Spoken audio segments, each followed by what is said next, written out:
चलिए question number 47 चलते देखिए। अब 3 नंबर का भी क्वेश्चन हमने सारा खत्म कर दिया। अब जो क्वेश्चन है ना, ये टोटल का टोटल 5 नंबर वाला क्वेश्चन है। इनमें से टोटल 6 दिया रहेगा, आपको 4 को ही बनाना है, ठीक है। तो सबसे पहले चलते देखिए क्या देगा, द्विघात समीकरण 2x² - 7x + 3 का विविध कर, मतलब d निकालना है, b² - 4ac निकालना है, फिर मूलों की प्रकृति बताना है तथा द्विघाती सूत्र का प्रयोग करके, गुणनखंड विधि द्वारा नहीं, कौन सा, द्विघाती सूत्र का प्रयोग करके मूल ज्ञात करना। मतलब इसमें कितना क्वेश्चन दे रखा है, 3 क्वेश्चन दे रखा है। 3 क्वेश्चन दे रखा है। सबसे पहले देखिए द्विघात समीकरण क्या दे रखा है, 2x² - 7x + 3 = 0। विविध कर चाहिए, विविध कर चाहिए मतलब d चाहिए, क्या चाहिए, d चाहिए। तो d चाहिए तो पहले इसका स्टैंडर्ड फॉर्म क्या होता है, ax² - ax² + bx + c = 0।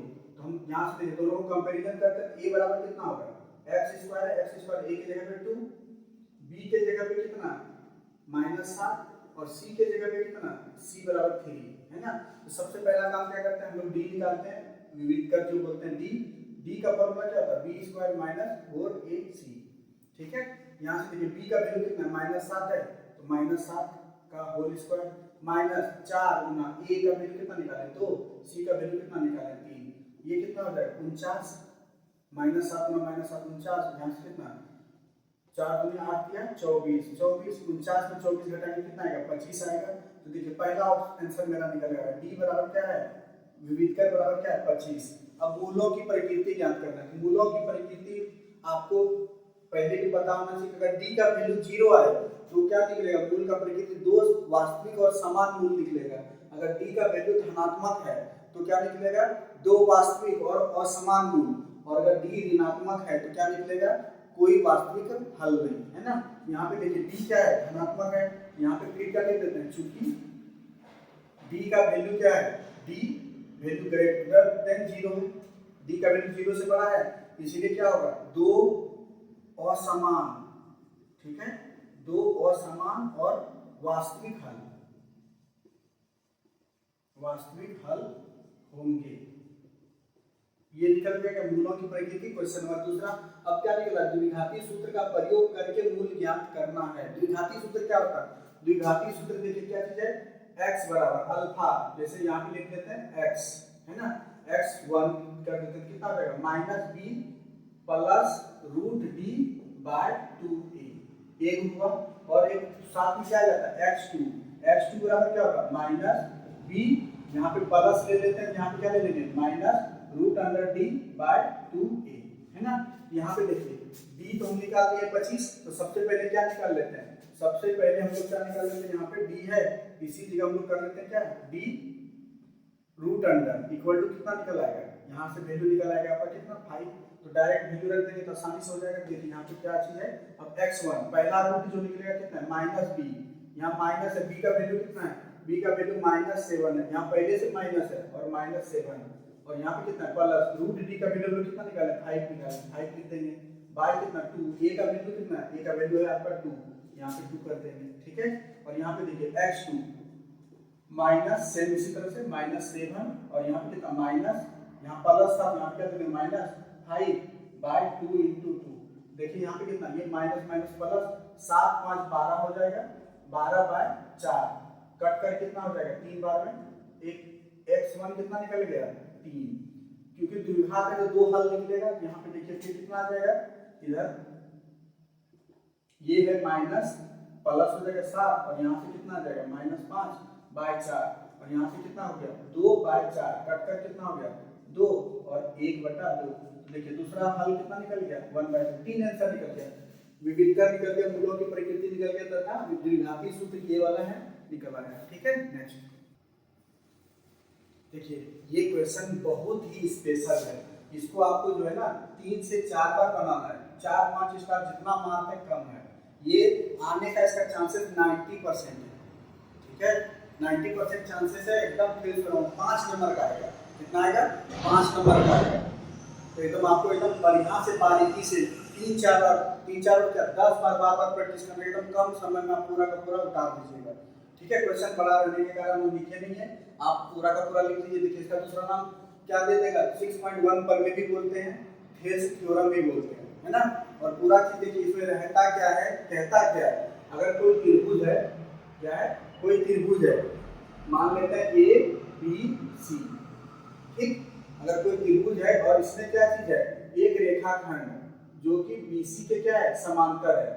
यहाँ पे दे देते हैं क्या, ए बी सी, यहाँ पे दे देते हैं आपका डी और यहाँ पे क्या देते हैं ई, ये रेखा इसके समांतर है, ठीक है। तो आपको क्या सिद्ध करना है कि AD इतना बटे इतना बराबर इतना बटे इतना, तो यहाँ पे भी हम लिखेंगे, आपको क्या लिखेगा, AD by BD equal to AE by EC, आपको साबित करके दिखाना होगा, ठीक है। इसको थेस थ्योरम बोलते हैं। अगर कोई भी, अगर ये भी समांतर, अगर ये भी रेखा समांतर जाएगा, इतना बाय इतना बराबर इतना बाय इतना, आपको करके दिखाना होता है, ठीक है। तो सबसे पहले देखिए दिया हुआ क्या क्या चीजें वो लिखते हैं। इसमें देखिए जब भी प्रमेय रहेगा ना तो 4 स्टेप में लिखते हैं, दिया गया है, हमको क्या प्रूव करना है, फिर रचना, फिर प्रमाण और लास्ट में क्या कर देते हैं, प्रूव कर देते हैं, सत्यापित, है ना। तो सबसे पहले लिखने का स्टाइल है, इसमें नंबर मिलता है। तो सबसे पहले देखिए दिया गया है क्या चीज है, गिवन, या आप इसको दिया गया भी लिख सकते हैं। गिवन में देखिए क्या दे रखा है, जैसा है जितना बढ़िया आप लिख सकते हैं, क्या है, ABC एक क्या है, त्रिभुज है, ठीक है, जिसमें आपका BC समांतर है, किसका, DE का समांतर है, ठीक, यही चीज दे रखा है। दूसरा चीज क्या है कि आपको अब क्या करना है, प्रूफ क्या करना है, टू प्रूफ में क्या करना है आपको, टू प्रूफ में आपको दिखाना है AD by BD equal to AE by EC, यही चीज आपको प्रूफ करके दिखाना है ना। तीसरा चीज कुछ कंस्ट्रक्शन, रचना भी कर सकते हैं क्या, तो रचना करना पड़ेगा इसमें हमको। तो रचना इसमें करने के लिए देखिए सबसे पहले थोड़ा सा बड़ा फिगर बना देते हैं,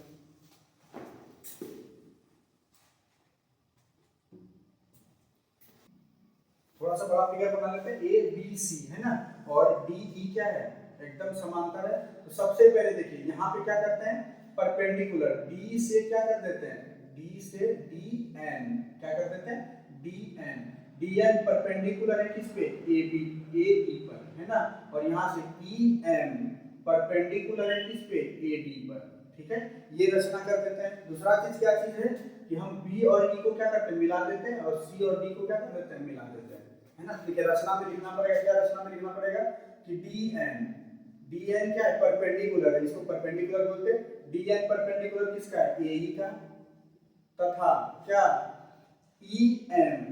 EM परपेंडिकुलर है किसके पर, AD पर, ये दोनों किए, ठीक। और उसके बाद क्या कर देते हैं, C तथा D को मिलाया, C तथा D को मिलाए, ठीक है। उसके बाद फिर किसको मिला दिया, B और E को मिलाया, B और E को मिलाया, ठीक है। एकदम कम से कम लिखना है, कोशिश देखिए, C तथा D को मिलाया, B तथा E को मिलाया, ठीक। अब यहाँ से क्या हो जाएगा, प्रमाण, प्रूफ, ठीक है। तो अब शुरू करते हैं। सबसे पहले देखिए क्या चाहिए हमको, हर हाल में क्या चाहिए हमको, हर हाल में चाहिए AD बाय BD। तो AD बाय BD है, तो सबसे पहले देखिए प्रमाण में शुरू करते हैं, कौन सा, त्रिभुज ले लेते हैं ADE में, क्या लिखेंगे, त्रिभुज ADE में, ठीक है। या बताइए इसका क्षेत्रफल हमको लिखना, त्रिभुज का क्षेत्रफल क्या होता है, 1/2 आधार गुना ऊंचाई होता है। तो देखिए ये छोटा सा जो त्रिभुज आपको दिखाई दे रहा है, ये त्रिभुज लेते हैं, इसका क्षेत्रफल देंगे, एरिया ऑफ ADE, क्या लिख सकते हैं, 1/2 गुना आधार किसको मान लेते हैं, AD को मान लेते हैं, ठीक है। ऊंचाई कितना हो जाएगा, आपको ऊंचाई हो जाएगा ME, ऊंचाई क्या हो जाएगा, ME या EM, ठीक। यहाँ तक आए। अब दूसरा चीज हम आपको क्या ले लेते हैं, देखिए एरिया ऑफ ADE हो गया। अब दूसरा चीज कौन सा ले लेते हैं, अब देखिए BD लाना है, BD लाने के लिए कौन सा लेंगे, ये वाला त्रिभुज ले लेंगे BDE, ठीक है। यहाँ पे कौन सा त्रिभुज ले लेते हैं, त्रिभुज BDE में, ठीक है। यहाँ पर भी देखिए एरिया ऑफ BDE क्या हो जाएगा, 1/2 गुना, अगर इसको आधार मानते हैं क्या हो जाएगा BD। देखिए अगर त्रिभुज ऐसा है, अगर मान लीजिए कभी कभी क्या होता है, त्रिभुज अगर आपका इस तरह से हो जाए, ठीक है, इसका ऊंचाई बाहर की ओर होता है, जो लंबवत इस भुजा पर लंबवत आएगा वही होता है। यहाँ पे देखिए आप उसी तरह से देख सकते हैं, त्रिभुज थोड़ा सा कर्व है, टेढ़ा है, इसका ऊंचाई क्या होगा, इसका ऊंचाई यही वाला भुजा होगा, मतलब इस त्रिभुज के लिए भी ऊंचाई क्या होगा, EM भी होगा। यहाँ पे 1/2 BD × EM, ठीक है। यहाँ से देखिए आपको क्या कर देते हैं, ये समीकरण 1 समीकरण 2, ठीक है। यहाँ पे देखिए समीकरण 1 डिवाइड समीकरण 2, ठीक। यहाँ पे देखिए क्या लिख सकते हैं, एरिया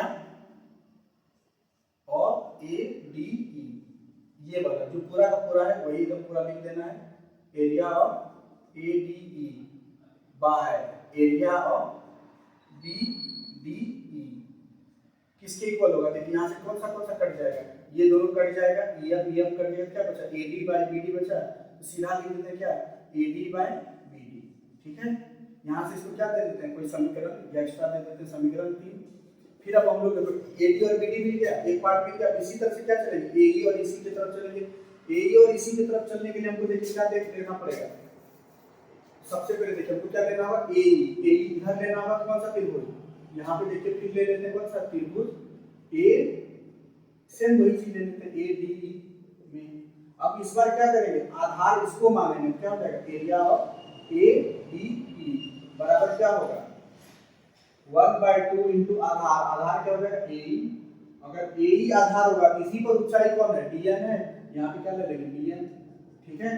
फिर क्या ले लेंगे, फिर त्रिभुज आपका कौन सा, ये वाला डी सी ई, ठीक है, त्रिभुज डी सी ई में यहाँ पे भी इसका एरिया निकालेंगे, कितना निकलेगा, डी सी ई बराबर 1/2, आधार किसको ले लेंगे, ई सी को ले लेते हैं। अब ई सी जैसे लेंगे ऊंचाई कौन सा हो जाएगा, ऊंचाई देखिए आपको कौन सा, ये त्रिभुज है, ऊंचाई बाहर में जा रहा है क्योंकि ये कर्व थोड़ा सा टेढ़ा है, यही वाला ऊंचाई रहेगा, कितना हो जाएगा डी एन, ठीक है। और यहाँ पे देखिए समीकरण क्या दे रखे हैं, 1 दे रखे हैं, 2 दे रखे हैं, 3 दे रखे हैं, इसको क्या दे देते हैं 4 दे देते हैं, इसको क्या दे देते हैं 5, ठीक है।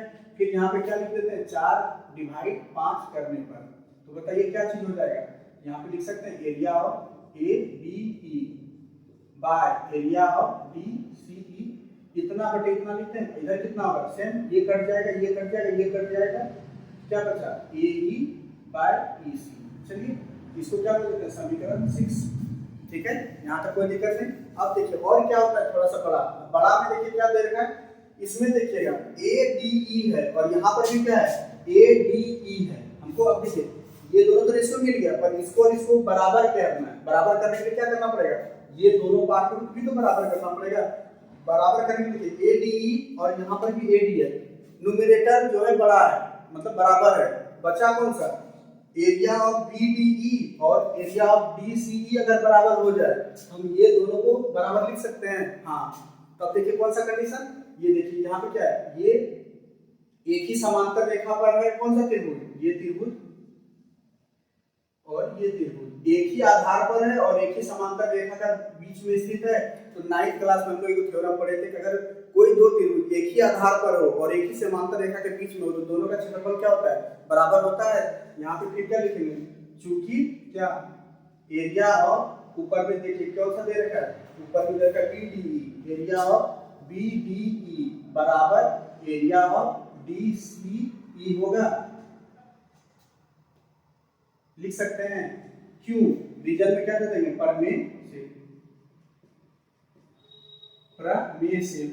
से। अब यहाँ तो चाहे तो आप लिख भी सकते हैं, मेंशन कर सकते हैं कि दोनों त्रिभुज एक ही आधार पर बना है, कौन सा आधार, DE पर बना हुआ और एक ही समांतर रेखा DE समांतर रेखा BC के बीच बना हुआ है, इसीलिए दोनों का क्षेत्रफल क्या है, बराबर है। इसका समीकरण क्या नाम दे देते हैं, 7। और यहाँ से देखिए क्या लिख देते हैं, समीकरण 3, समीकरण 6 और समीकरण 7 से, समीकरण 3, 6 और 7 से देखिए क्या हो जाएगा, यहाँ से क्या हो जाना, AB by BD equal to AE by EC, और ये क्या हो जाएगा, सत्यापित।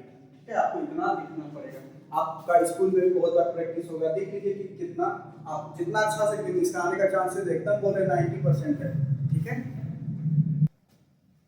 देखिए अब ये क्वेश्चन नंबर 49, क्वेश्चन 49 जो है इस वीडियो का जो है ना डिस्क्रिप्शन होगा, उसमें आपको लिंक मिल जाएगा, आपको केवल टच करना है, ये वीडियो ऑटोमेटिक प्ले हो जाएगा, क्योंकि हम लोग ये वीडियो जो है ना पहले ही डाउनलोड अपलोड कर चुके हैं। इजीली आप जैसे हम लिंक दे देंगे, देखिए डिस्क्रिप्शन वीडियो का जाना है, जैसे डिस्क्रिप्शन में टच कीजिएगा आपका एक लिंक खुलेगा, आपको बस एक ही लिंक को टच करना है, 49 आ जाएगा। तो नेक्स्ट चलते हैं 50 के। तो अब चलते हैं क्वेश्चन नंबर 50 की ओर, है ना। 50 टोटल क्वेश्चन 52 है, 51 देख लीजिए। अब क्या दे रखा है, एक ठोस है, एक कोई ठोस है, अर्धगोला पर खड़े शंकु। तो एक तो पहला क्या चीज है, अर्धगोला, इस तरह से, ठीक है। और इस पर क्या है, एक शंकु है जिसकी त्रिज्या 1 सेंटीमीटर है। शंकु का त्रिज्या कितना, 1 सेंटीमीटर, तथा इसका ऊंचाई कितना है, त्रिज्या के बराबर है। मतलब ये अगर 1 सेंटीमीटर है तो ऊंचाई भी कितना है, 1 ही सेंटीमीटर है। और क्या देखा, इस ठोस का आयतन पाई के फॉर्म में जान कीजिए। इस ठोस में कितना आकृति है, इस ठोस में दो आकृति, एक अर्धगोला है, एक आपका शंकु है। अर्धगोला का आयतन निकाल लेंगे और शंकु का आयतन निकाल लेंगे, दोनों को क्या कर देंगे, जोड़ देंगे। तो ये मेरा क्या निकल आएगा, इस ठोस का आयतन निकल आएगा, है ना। तो देखिए सबसे पहले अर्धगोला का भी त्रिज्या कितना होगा r, शंकु का भी त्रिज्या कितना होगा r, और ऊंचाई भी कितना है, ऊंचाई मतलब h है। तो यहाँ पे देखिए h बराबर कितना दे रखा है, 1 सेंटीमीटर, और r भी कितना है, 1 सेंटीमीटर, ठीक है। हमको ज्यादा कुछ करना है नहीं। अब यहाँ पे देखिए क्या चीज लिखते हैं, ठोस का आयतन, सीधा लिख देते हैं, ठोस का आयतन। ठोस का आयतन में क्या हो जाएगा, अर्धगोला का आयतन, अर्धगोला का आयतन, ठीक है, जोड़ आपका क्या हो जाएगा, शंकु का आयतन, एक साथ में लिख दे रहे हैं, शंकु का आयतन, ठीक है। बस ये फॉर्मूला बेसिस क्वेश्चन है, h दे रखा है, r दे रखा है, सब चीज तो दे ही रखा है। देखिए अर्धगोला का आयतन कितना होता है, गोला का आयतन होता है 4/3 पाई r क्यूब, इसका क्या होता है 2/3 पाई r क्यूब, ठीक। और शंकु का आयतन कितना होता है 1/3 पाई r स्क्वायर h, ठीक है। यहाँ पे देखिए सबसे पाई के टर्म में रखना है, आंसर किसमें पाई के रखना है, मतलब पाई का वैल्यू 22/7 या 3.14 नहीं रखेंगे, कॉमन ले लेंगे। यहाँ पे देखिए कितना हो जाएगा, पाई कॉमन ले लिए। अच्छा यहाँ पे ये भी देख लेना, अच्छा r तो सबका बराबर ही है, तो कोई ऐसे भी दिक्कत नहीं है, कितना हो जाएगा पाई, जैसे यहाँ से कॉमन ले रहे हैं यहाँ पे क्या बच रहा है 2/3 इंटू r क्यूब, और यहाँ पे क्या हो जाएगा 1/3 पाई कॉमन ले लिए, क्या हो जाएगा r स्क्वायर h, ठीक है। यहाँ पे देखिए पाई है 2/3, r का वैल्यू कितना रखना है 1, 1 का क्यूब करेंगे तो 1 ही होगा, कितना होगा 2/3, और यहाँ से देखिए कितना है, ये भी 1 है, ये भी 1 है, कितना आ जाएगा 1/3, और यहाँ से देखिए पाई है, कॉमन ले लेंगे, यहाँ पे ये कितना आ जाएगा लॉस ऑफ 3। अब यहाँ पे देखिए डायरेक्ट समान है, कितना होगा 2 जोड़ 1, और यहाँ से कितना 2 1 3, 3 में 3 कटा देंगे, कितना आ जाएगा 1, और आंसर मेरा क्या है पाई। आयतन पूछ रखा है, सेंटीमीटर में दे रखा है, क्या लिख देंगे सेंटीमीटर क्यूब, ठीक है। और ये आ गया आंसर। देखिए क्वेश्चन नंबर 51 है, क्या है 51 में देखिए कोई किससे दे रखा है, शंकुआकार छिन्नक, छिन्नक मतलब फ्रस्टम, शंकु को पूरा शंकु है, शंकु को काट दीजिए, है ना। तो जो आकृति बनेगा तो वो देखिए यहाँ पे क्या रहेगा, निचला तथा ऊपरी सिरे का त्रिज्या कितना है 8 है, ऊपर वाला 20 है, इसका मतलब इस तरह से है। यहाँ से देखिए इसका त्रिज्या कितना है, इसको मान लेते हैं हम लोग बड़ी r या r1 कर देते हैं, और ये क्या है r2 कर देते हैं, ठीक है। अब यहाँ से देखिए r1 का मान कितना दे रखा है 8 सेंटीमीटर, ये r2 का मान कितना दे रखा है 8 सेंटीमीटर, r2 बराबर 8 सेंटीमीटर, r1 का मान कितना है 20 सेंटीमीटर, ठीक है। और ये देखिए ऊंचाई, जिसकी ऊंचाई 16 है, यहाँ से यहाँ तक ऊंचाई कितना है, ये है आपका 16 सेंटीमीटर, ठीक। और कुछ तो दे नहीं रखा। अब इसमें क्या फर्क है 20 रुपया प्रति लीटर का दर से, मतलब दर दे रखा है कि भाई इसमें अगर 5 लीटर रखेगा, 1 लीटर का दाम 20 रुपया है, कितना पैसा होगा, तो 20 गुना 5 लीटर। तो हमको सबसे पहले क्या निकालना पड़ेगा आयतन, क्या निकालना पड़ेगा इसमें आयतन, अगर ये 10 लीटर का होगा 15 लीटर का होगा, जितना भी लीटर का होगा उतना आयतन निकालना पड़ेगा, और इसको किससे गुना करना पड़ेगा दर भाई व्यय, दाम निकालने के लिए मूल्य निकालने के लिए 20 से गुना कर देना पड़ेगा, आंसर आ जाएगा, है ना। तो सबसे पहले देखिए शुरू करते हैं, इसमें क्या लिखेंगे आयतन, ये क्या है छिन्नक, तो सिंपल सा देखिए छिन्नक का आयतन, छिन्नक का आयतन क्या होता है एकदम फॉर्मूला बेसिस है, क्या हो जाएगा 1/3 पाई h, और यहाँ से क्या हो जाएगा r1 का स्क्वायर जोड़ r2 का स्क्वायर जोड़ r1 r2, ठीक है। इसमें से देखिए r1 पता है, r2 पता है, h पता है, सारा डाटा किताब दे रखा है, आपको क्या करना है बस सॉल्व करना है, आयतन निकलेगा, आयतन निकालने पर मूल्य निकाल देंगे, मूल्य निकालने के लिए क्या करेंगे 20 गुना आयतन कर देंगे, आंसर आ जाएगा। है ना, बस केवल और केवल कैलकुलेशन है, जल्दी जल्दी करते हैं थोड़ा। 1/3 पाई का वैल्यू कितना है 22/7 ले लेते हैं, क्या कि 3.14 कहीं नहीं बोल रखा है। एच कितना दे रखा है, एच का वैल्यू कितना है आपका 16, तो यहाँ पे 16 ले लेते हैं। और ये देखिए कितना R1 कितना है 20 है, तो 20 का स्क्वायर। R2 कितना है 8 का स्क्वायर जोड़ 20 गुना 8, है ना। अब यहाँ पे देखिए कोई कटने वाला तो है नहीं, यहाँ पे कितना लिख देंगे 22, सेम लिखते जाते हैं 22 गुना 16, और ये कितना हो जाएगा 7 21। अब इधर देखिए कितना होता है 20 का 400 जोड़ 64, और यहाँ पे कितना 160, ठीक है। 22 गुना 16 बाय 21, और यहाँ पे देखिए सबको जोड़ते हैं कितना होगा 400 400 500 560, 560 में 64 अगर जोड़ देंगे कितना होगा 560 64, ये देखिए कितना हो जा रहा है 624, ठीक है। अब यहाँ पे देखिए कुछ कटने वाला 6 2 8 4 12, हाँ 3 से कट जाएगा, और आगे देखते हैं अपना सॉल्व करके इसको अब इधर लिखते हैं। देखिए यहाँ पे कितना है 22 गुना 16 बाय 21, और कितना है 624, ठीक है। बस आपको क्या करना है सीधा सीधा गुना करना, फिर देखते क्या चीज है। ये भी कितना लिखेगा आयतन है, सब सेंटीमीटर में था, डाटा क्या रहेगा सेंटीमीटर क्यूब, ठीक है। अब यहाँ पे देखिए क्या और कुछ कटेगा किससे 7 से कटा देते हैं 7, और यहाँ से कितना है 3 से कटाए आपका 2 बार में, और क्या है 0 24 है 8 बार में, ठीक है। 7 से कट रहा है क्या, 7 से अगर कटाते हैं तो 6 नहीं कटता, तो ठीक है नहीं कट रहा, तो अब क्या कर सकते हैं सीधा सीधा मल्टीप्लाई करना पड़ेगा। मल्टीप्लाई के लिए अब वर्क कर लेते हैं। देखिए यहाँ पे कितना 22 गुना 16 है, तो क्या कर देते हैं 16 32 32, कितना आ जाएगा 2 5 3, ठीक है। और यहाँ कितना है फिर 208 है, मल्टीप्लाई 208, इसको क्या कर देते हैं पहले ही डेसिमल में बदल देते हैं 208/7, 208/7 से अगर हम डिवाइड करेंगे कितना होगा 2 बार में 14, 6 आया कितना 68, 9 7 63, कितना कर देते हैं या इजीली करने के लिए कर देते हैं 208, यहाँ से कितना होगा 6 8 50, कितना हो जाएगा अब आपका 7 बार में 7 7 49, और यहाँ से कितना 1 0 फिर 1, ज़्यादा नहीं जाते हैं, कितना कर देते हैं आपका इधर हो जाएगा 22 गुना 16 352, और यहाँ से 208 गुना 7 208 डिवाइड 7 कितना हो जाएगा 29.71। अब इन दोनों को गुना करते हैं, गुना करेंगे कितना होगा, गुना कर लेते हैं कैलकुलेटर। देखिए इसको गुना आप लोग किए लगभग कितना आएगा 10,457.92, है ना। अब यहाँ से देखिए ये क्या चीज है सेंटीमीटर क्यूब, ये क्या है सेंटीमीटर क्यूब, ठीक है। अभी देखिए यहाँ पे क्या दे रखा है 20 रुपया प्रति लीटर, आपको लीटर में भी बदलना पड़ेगा। लीटर में बदलने के लिए देखिए आपको पता होना चाहिए, इस जगह लिख देते हैं, थोड़ा सा बड़ा क्वेश्चन है। 1 लीटर बराबर 1 लीटर में कितना होता है 1 लीटर में 1000 सेंटीमीटर क्यूब होता है।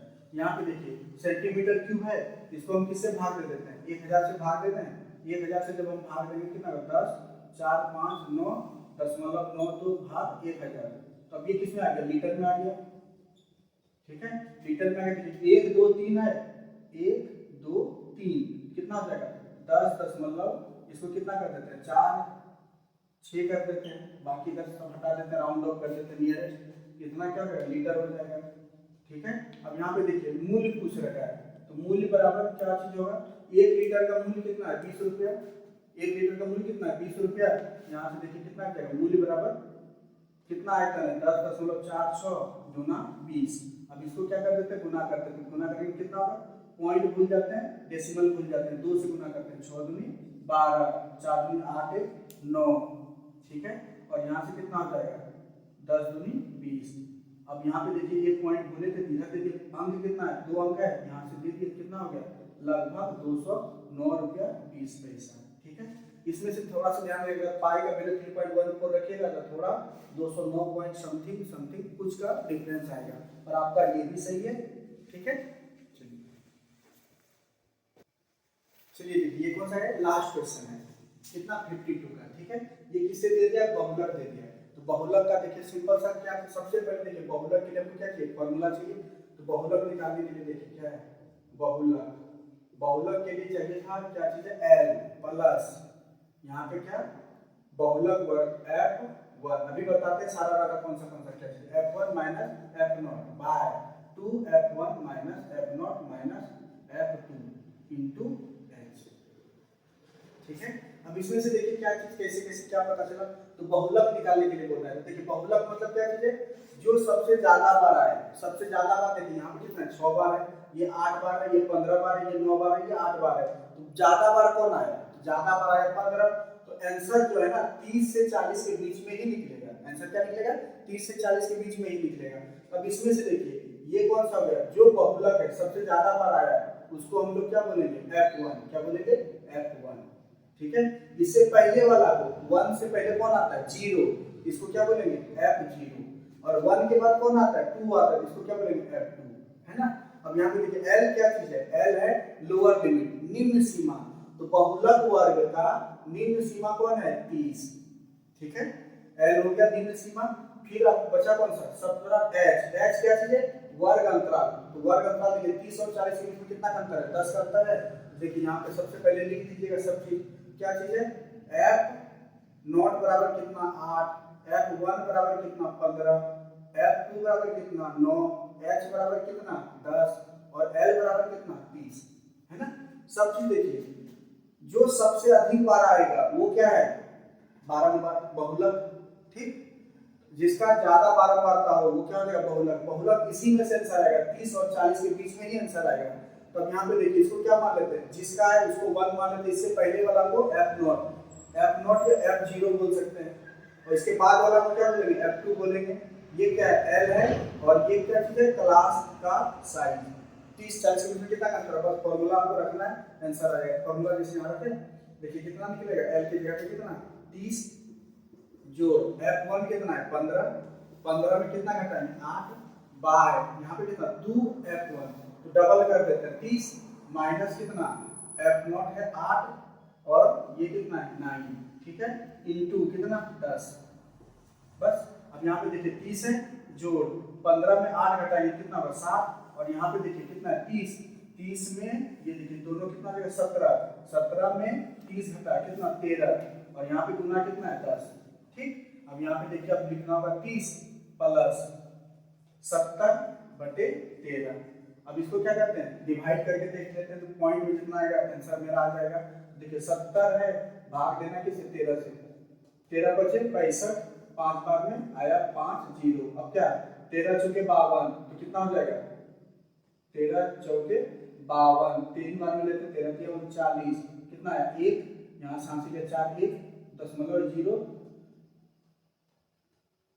8 बार में 13 8 चलो उत्तर से कितना 6 आ जाएगा, ठीक है।